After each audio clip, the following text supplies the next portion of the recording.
नशा मुक्ति के अभियान में जुड़ना है। पप्पू भाई हमारे बीच में बैठे, उनका नाम लेना मैं भूल गया था। आपके जिले में आपके आसपास की बहुत सारी बैठकों में मुझे बुलाया गया।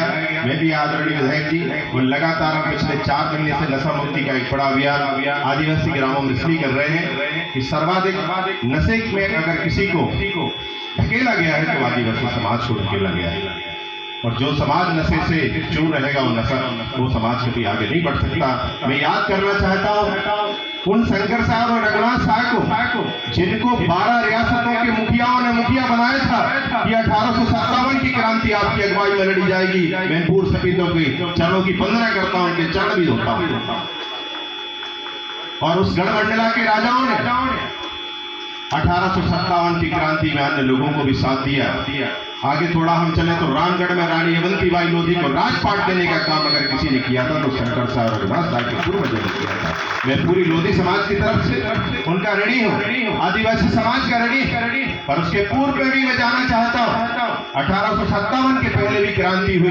1842 की क्रांति में राजा हरदेव साहब लोधी, जिनका हीरापुर राजपाट था, जिनके पूर्वज विधायक जी आज झोपड़ी बनाने के लिए तरस रहे हैं। उनके पास इसलिए मिट्टी का ढेला नहीं है क्योंकि वो अंग्रेजों से लड़े थे, वो गद्दार नहीं थे। जो गद्दार थे वो महलों में रह रहे हैं आज भी, आप उठा के देख लीजिए।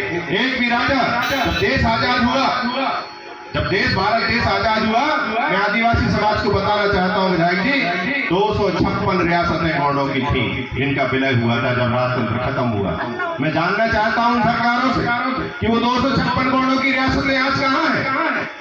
और उन रियासतों में आप इसलिए काबिज नहीं ले पाए कि हम कहते तो है, बहुत अच्छा नारा यहाँ लग रहा था कि एक तीर एक कमान, आदिवासी एक समान। मैं भी आपके साथ कहता हूँ। और मेरे भाइयों आप खुद देखिए, आप कितनी चीजों में बट गए, कितने दलों में बट गए। गोंडवाना की भी 3-3, 4-4 इकाइयां आपने बना ली। देश के जिलाध्यक्ष विजय भाई यहाँ बैठे हुए, जय आदिवासी युवा शक्ति संगठन काम कर रहा है, हीरालाल अलावा जी काम कर रहे हैं, बहुत सारे लोग काम कर रहे हैं, राजा साहब काम कर रहे हैं, आप सभी लोग काम कर रहे हैं। मैं आपको इतिहास में इसलिए ले जा रहा हूँ, इतिहास आपको पढ़ना है। इतिहास लिख गया, आप पढ़े नहीं थे, आपको तो पढ़ा दिया कि चमकुटी सन 57 में वो तलवार पुरानी थी, खूब लड़ी मर्दानी वो तो रानी दुर्गावती का इतिहास नहीं बताया गया, झलकारी वाली आदिवासी का इतिहास नहीं बताया गया। विधायक जी आपको बहुत अच्छी बात मेरे राजा साहब अभी रख रहे थे, संविधान की बात। ये संविधान आपको दिया किसने? ये संविधान सभा में डॉक्टर भीमराव अम्बेडकर को भेजने का काम किया किसने? देश के पहले प्रधानमंत्री पंडित जवाहरलाल नेहरू ने और उनकी टीम ने। जब आप आरक्षण में है, जब इतना आरक्षण आपको प्राप्त है, जनपद में है, जिला में है, पंचायतों में है, विधायकी में है, लोकसभा में है, उसके बाद जब हम आदिवासी भाइयों की ये हालत है तो ये संविधान अगर इस देश से चला जाएगा तो आप उसे 3000 वर्ष की गुलामी, अभी राजा साहब बात कर रहे थे, मैं बारीकी से सुन रहा था, मनुस्मृति की बात आई। आज 3000 वर्ष से हमारे पूर्वज गुलाम रहे, हम मुगलों से गुलाम रहे। मुगलों के साथ क्रांति करने वाली रानी दुर्गावती को भी मैं याद करूंगा कि जिन्होंने मुगलों से लोहा लिया, वो भी आदिवासी समाज की महिला थी। उसने जब पीड़ा उठाया, जिस समाज की महिला इतनी वीर हो, वो समाज कभी कमजोर नहीं हो सकता, कभी पीछे नहीं हो सकता। आज ये समाज अगर कमजोर हुआ है आदरणीय विधायक जी तो सिर्फ नशे की वजह से हुआ। दूसरी बात, राजा साहब ने जमीन की बात यहाँ की। ये जमीन, जल, जंगल और जमीन बहुत अच्छी बात है। आप प्रकृति के पूजा के हम सेवा जोहार बोलते हैं, पर हमको मालूम होना चाहिए कि अगर हम सेवा जोहार बोलते हैं तो हमको क्यों बोलना चाहिए। पर हमको आज क्या बुलवाया जा रहा है? जय श्री राम। हमको श्री राम बोलने में भी कोई आपत्ति नहीं है और सियाराम बोलने में भी कोई आपत्ति नहीं है, पर हम सेवा जोहार जब से धरती पर मानव आया हम तब से बोलते आए कि हे मां प्रकृति आपकी जय हो, आपकी चरण वंदना हो। हम भारत माता की जय बोलते हैं। भारत माता, ये पर्वत, ये पहाड़, ये नदियां, ये हवा, ये संस्कृति, वही तो है भारत माता। पर हमने दूसरी संस्कृति को अपना लिया। हम आपकी खुद की संस्कृति है। मैं बड़ी जिम्मेदारी के साथ यह कहना चाहता हूँ, माननीय विधायक जी यहाँ बैठे हुए हैं, पत्रकार बंधु सुन रहे हैं, सभी आदिवासी भाइयों से मैं कहना चाहता हूँ कि जब तक हम कहते तो हैं कि एक तीर एक कमान, आदिवासी एक समान, जब तक हम उसको आत्मसात नहीं करेंगे, अपनाएंगे नहीं, इस समाज की वही दुर्दशा होती रहेगी जो 3000 वर्ष पहले। मैं जिम्मेदारी के साथ आपको कहता हूँ, सुधार आया। आज सालाबर्रू की इस पावन मिट्टी पर, इस छोटे से गांव में एक आवाज पर अगर राजा शंकर साहब रघुनाथ साहब को याद करने के लिए हम इतने लोग यहाँ एकत्रित हुए हैं। मैं गदगद हूँ। इस पीली क्रांति को देख के मैं कभी देखा करता था, छिंदवाड़ा में कभी देखा करता था, कभी हम धार और झाबुआ में देखा करता था, मगर आज रायसेन और सागर में ये पीली क्रांति आई है तो मैं गदगद। पर इसको आपको पुराना पड़ेगा। मैं महिलाओं और बेटियों से कहना चाहता हूँ कि आपको याद करना पड़ेगा उनकी पत्नी। उन्होंने सिर्फ एक कविता लिखी थी। 52 से 56 रियासतों की जिम्मेदारी उनको 1857 की क्रांति में मिली थी। उन्होंने जब एक कविता लिखी, उस कविता से क्रांति आई तो अंग्रेजों ने तोपों के मुंह से बांध के और शंकर साहब उनके बेटे रघुनाथ साहब को तोपों से बांध के गोलों से उड़ा दिया। जब उनके मांस के चितड़े हो गए, मैं आज देख रहा था एक भाई ने, आदिवासी भाई ने आदरणीय विधायक की फेसबुक लाइव चलाया, वहां पर आपके बावनगढ़ों की स्थापना की और पूजन किया। मैं आपसे पूछना चाहता हूं और माताओं को बताना चाहता हूं कि उनकी पत्नी को जब ये संदेश मिला कि दोनों मेरे पति को और बेटे को उड़ा दिया गया है, वो भेष बदल के उस स्थल पर जब गई, ये घटना जबलपुर में हुई क्योंकि अंग्रेजों का बहुत बड़ा मुख्यालय जबलपुर था, और वहां जब उड़ाया तो मांस के लौथड़े अपनी साड़ी में लपेट के लाई तो उनकी पत्नी फूल कुमार बाई लेके आई और 60 वर्ष की आयु में सफेद घोड़े पर वो चलती थी। और उस समय कैप्टन वाडिंगटन और डलहौजी से लड़ाई लड़ने का काम अगर किसी ने किया तो उनकी पत्नी फूल कुमार बाई ने।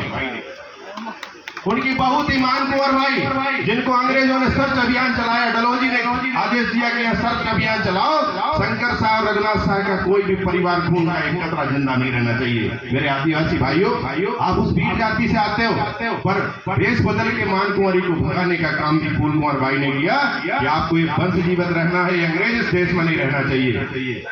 और उसी समय 1857 की क्रांति जो देवहरगढ़ की पहाड़ियों में चल रही, वहां रानी अवंतीबाई लोधी को साथ लेके, जिनके पति विक्रमादित्य लोधी के लिए, उनके पूर्वजों के लिए, वीरता के लिए जिनने राजपाट किया था, उनको साथ में लेके 5 वर्ष तक उन्होंने संघर्ष किया और अंग्रेजों को भगाने का काम किया। तो मैं आपसे कहना चाहता हूं कि आप उस भीड़ जाति के लोग, आप अपनी ताकत को पहचानिए। आपको इस परिस्थिति से निकालने वाले सिर्फ 2 ही मंत्र हैं, एक है आशा मुक्ति और दूसरी है आप जिस दिन नशा मुक्त हो जाएंगे, आप स्वतः खड़े हो जाएंगे, आप रोजगार में चले जाएंगे, आप नौकरी में चले जाएंगे, आप राजनीतिक क्षेत्रों में चले जाएंगे। पर उन ताकतों को भी आपको देखना होगा कि जिस संविधान ने आदिवासियों को अधिकार दिए, जिसके तहत आपको नौकरियां मिली, आपको जमीनें मिली, आपको जंगल की जमीन के पट्टे मिले, पर आज वो ताकतें हैं जो देश से संविधान को खत्म करना चाहती हैं। अगर ये संविधान खत्म हो जाएगा, आपकी पहचान खत्म हो जाएगी, आदिवासी खत्म हो जाएगा, आदिवासियत खत्म हो जाएगी। आज हमको बचाने की आवश्यकता है, वो संविधान को बचाने की आवश्यकता है। जिन जमीनों पर आप खेती कर रहे हो, राजा साहब ने भी खेती की बात उठाई। 1952 में जब राजस्व अधिनियम बना तो सबसे पहले देश के प्रथम प्रधानमंत्री पंडित जवाहरलाल नेहरू ने, जो पहले नियम था, पहले हम मालगुजारों से, जागीरदारों से केवल एक सूत दे के उस जमीन पर खेती करने का मालिकाना हक था, हम उस जमीन के मालिक नहीं थे। ये मैं आपको जिम्मेदारी से बात बता रहा हूँ, और जो भी मैं बात बोल रहा हूँ सर्टिफाइड बात बोल रहा हूँ, आप उठा के देख लीजिए। सबसे पहले आपको उस भूमि का मालिक बनाया उन सरकारों ने बनाया। ये संविधान दिया तो बाबा साहब ने दिया।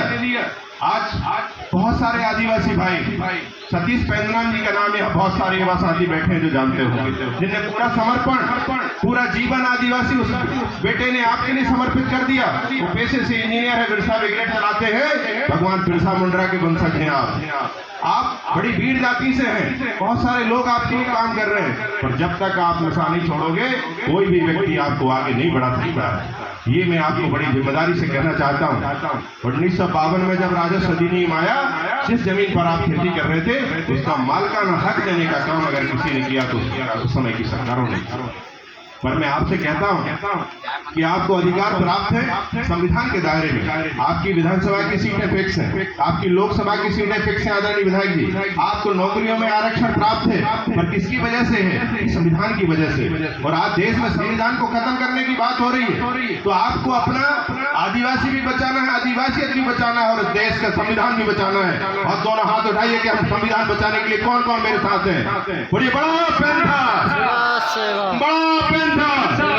मेरे भाइयों, जब तक ये आरक्षण है तब तक आप और हम जीवित हैं, और जिस दिन ये आरक्षण यहाँ से चला गया तो हम उसी दिशा में चले जाएंगे जो 3000 वर्ष से हम गुलामी झेलते आए। क्योंकि समय की बाध्यता है, आप सबने मुझे बुलाया, मैं लगातार आदिवासियों के लिए काम कर रहा हूँ पिछले 20 सालों से। मैं चूंकि समाज का काम भी करता हूँ, लोधी जाति से आता हूँ, और मुझे गर्व है इस बात का कि लोधी समाज का डीएनए और आदिवासी समाज का डीएनए एक है, मैं इसको मानता हूँ। मैं आपको बताना चाहता हूँ कैसा डीएनए हमारा एक है। आपकी संस्कृति एक है, हमारी संस्कृति एक है। जहाँ आप निवास करते हो, मैं निवास करता हूँ, वही देवेंद्र पटेल जी जैसे विधायक लोग निवास करते हैं, राजा साहब करते हैं। अगर हमारे पूर्वज एक नहीं होते तो हम एक साथ कैसे पाए जाते? बताइए। ये बाहर से आई हुई जो ताकतें हैं, जो मुगलों के समय से आई, जो हुड़ों के समय से आई, आप इतिहास को पढ़िए, आपको सारी संस्कृति पता चल जाएगा। देश का मूल निवासी कौन था, तो बाहर से आए हुए लोग कौन थे। आप सभी को अपना अधिकार बचाना है, बच्चों को शिक्षित करना है, क्योंकि शिक्षा ही आपको आगे बढ़ाएगी। आज बहुत अच्छी बातें हैं निकल के आई। मैं शंकर साहब जी और रघुनाथ साहब जी को याद करना चाहता हूँ। उसके बाद दोनों को उड़ाने के बाद फूल कुंवर भाई ने जो युद्ध लड़ा, मान कुंवर भाई ने अपना वंश, आज मैं बड़ी जिम्मेदारी से कहता हूँ कि उनके जो वंशज है, मेरी भैया से बात हुई थी, उनके जो वंशज है वो भी यहाँ आते कार्यक्रम में, पर उनका स्वास्थ्य ठीक नहीं है, वो नहीं आए। कभी मौका मिलेगा तो मैं आपके बीच में उनको लाने का काम करूंगा। आज हमारी आदरणीय विधायक जी, हाथी पर उनकी शोभा यात्रा निकालने का पूरा प्लान था, पर हाथी चूंकि मेरे परिवार में है, वो चूंकि दमोह के इस जंगल में है, वहां से आ नहीं पाया। मैं उसके लिए आयोजन समिति से क्षमा चाहता हूँ। कभी आप मौका देंगे तो राजा शंकर साहब और रघुनाथ साहब के पूर्वजों के साथ बाकायदा आप राजा थे, राजा हैं और राजा रहेंगे। पर आपको बदलना होगा, नशे को छोड़ना होगा और शिक्षा को अपनाना होगा, तब आप राजा रहेंगे। क्योंकि राजा बनाता है लोकतंत्र, और लोकतंत्र में जब आप पढ़ेंगे तब आप राजा बनेंगे। अब राजतंत्र नहीं है, लोकतंत्र है, जो आपको मिलेगा कलम की ताकत से। आपको तलवार नहीं उठानी है, आपको तीर कमान नहीं उठाना है, आपको कलम उठाना है। जिस दिन आपने कलम की ताकत सीख ली, आपको राजा बनने से कोई नहीं रोक सकता। मैं आपको पुनः बधाई देता हूँ कि आपने आदरणीय देवेंद्र पटेल जी जैसे जमीन के व्यक्ति को अपना मत दिया और बहुत अच्छा व्यक्ति चुना। नहीं तो मैं तो कभी सुनता था, जब मेरे आदरणीय बहनोई साहब दीवान चंद्रभान सिंह जी दत्तू भैया आपकी लगी हुई विधानसभा से विधायक रहे और मंत्री रहे, तब हम एमएलए रेस्ट हाउस में पढ़ते थे, सुनते थे यहाँ से कोई विधायक है और आदिवासी क्षेत्र में बेड़ियां नचा देते हैं और जीत जाते हैं। वो समय भी हमने सुना है, देखा है। वो भी हमारे पड़ोस के 2 नंबर ब्लॉक में रहते थे। मैं आप सबको पुनः बधाई देता हूँ, क्योंकि समय लंबा हो रहा है, और मैं शंकर साहब रघुनाथ साहब जी को प्रणाम करता हूँ और आपसे वादा करता हूँ कि उनके पूर्वजों को एक दिन इसी कार्यक्रम में लाऊंगा, और जो मेरा हाथी है और भी हाथी लेके आपको वो राजा की झलक जरूर दिखाएंगे कि कैसे शंकर साहब रघुनाथ साहब हाथी पर चलते थे, कैसे रानी दुर्गावती रानी थी, वो हाथी पर चलती थी। कौन वो गद्दार थे जिन्होंने सूचना दी अकबर को और मुगलों के दरबार में गया कि आज रानी का पड़ाव ऐसी जगह पे है, नदी के उस पार केवल तो थोड़ी सी सेना रानी के पास है, बाकी पूरी सेना नदी के दूसरी पार है। उन्हीं के द्वारा बनवा उस बांध को तोड़ने का काम। ये मेरी माताएं बहनें बैठी हैं, बच्चियां बैठी हैं, बेटा पढ़ो आप और पीएचडी करो, रानी दुर्गावती पर पीएचडी करो, हरि सिंह गौर जी पर पीएचडी करो। हरि सिंह गौर नहीं, वो हरि सिंह गौड़ है, आदिवासी है वो। आप रानी दुर्गावती पर करिए, शंकर साहब जी पर करिए, रघुनाथ साहब जी पर करिए। जब आप पीएचडी करेंगे तो वो चीज रजिस्टर्ड होगी, तो जो आपकी आने वाली पीढ़ी है वो आपका इतिहास पढ़ पाएंगे, आपका इतिहास जान पाएंगे। बोलने के लिए तो मेरे पास आपका इतना लिटरेचर है कि मुझे शाम तक भी आदेश दिए, मैं तो मैं शाम तक भी बोल सकता हूँ। पर आप सभी ने मुझे यहाँ बात रखने का मौका दिया, जो नाम मुझसे छूट गया उनको प्रणाम करता हूँ। सभी आदिवासी भाइयों से आज शंकर साहब रघुनाथ साहब जी की कॉल देता हूँ कि हम इसके पहले भले ही नशे में लिप्त रहे हो, पर आज अगर हम यहाँ से भी संकल्प लेके जाएं तो जितने लोग यहाँ बैठे हैं पूरे रायसेन जिले में क्रांति जगा सकते हैं। आप सभी को सेवा जोहार। बोलिए बड़ा पेंथा, भारत माता की जय। जय हिंद, जय भारत।